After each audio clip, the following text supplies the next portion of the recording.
Welcome to Western Civilization 2. This is a web course, and we'll be going through this course this summer, 2018. And we'll begin June the 4th, and we'll have 8 consecutive weeks beginning from that date on.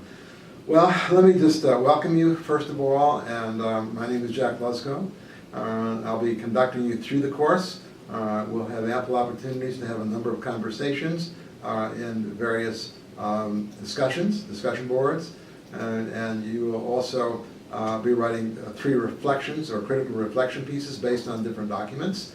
And I hope that you'll enjoy doing some of these things as we sort of tour Western civilization. We'll begin in the year 1648, 17th century, and we'll go from there. The British, the Great Revolution of 1688, 1689, and we'll go from there. The Scientific Revolution.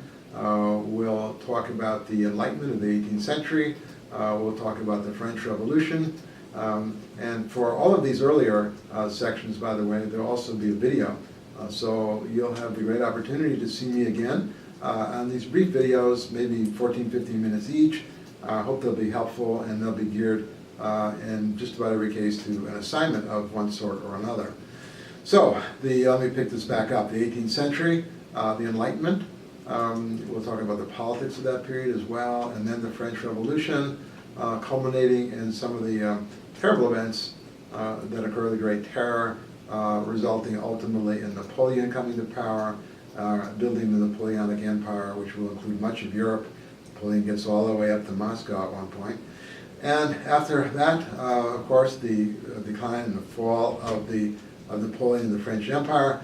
And then we'll go on from there and talk about politics of the 19th century, especially revolutionary politics. And 19th century has many revolutions, culminating especially in the 1848 revolutions. And then after that, the age of unification, the age of nationalism putting its stamp really on much of Europe and causing much of the havoc, many of the problems that will follow, particularly in the 1860s, 1870s, and thereafter, and resulting ultimately in extreme or racial nationalism.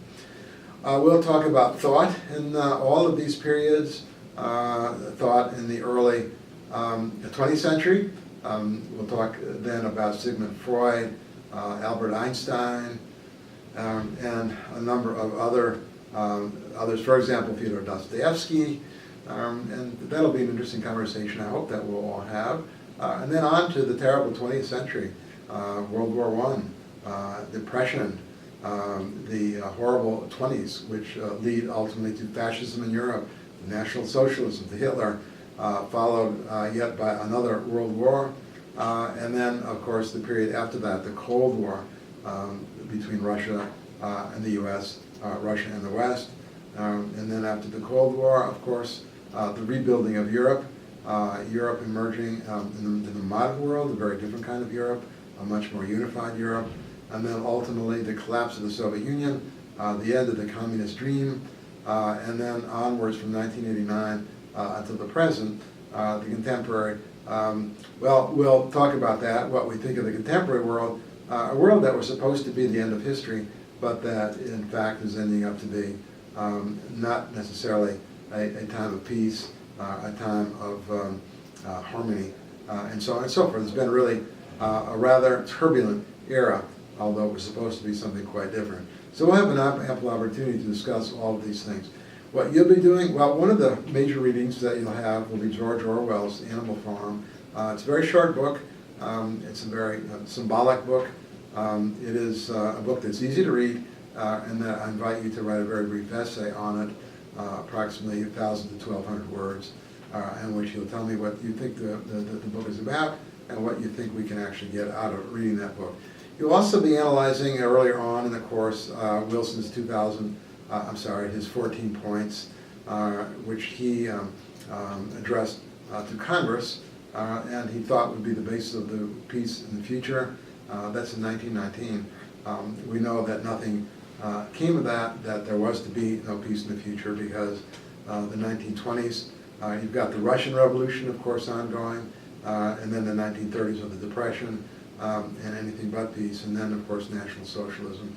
Earlier on, we'll have an opportunity to also take a look at some documents, and you'll write some brief reflections on that. For example, one would be the scientific revolution. What was that all about? Was it really a conflict between science and the church?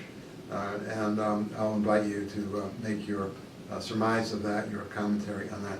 We'll have discussions along the way of many points. I'll give you discussion questions, and I hope that you'll enjoy thinking about them, answering them, and we'll enter into, I hope, lively online engagements talking about various critical, controversial issues. And that's the course. You'll be taking this course in the United States. I'll be in Russia for much of the time, but you'll have ample access to me. I will be available at all times on the internet, except of course when I'm sleeping. There's about an 8-hour difference between here and Russia. So when you're still perhaps doing your work, I'll still be able to read it at least up until 11 o'clock Russian time, Moscow time. Thank you. If you have any questions, you're always invited to send me an email, and we'll be talking to you then. Bye-bye.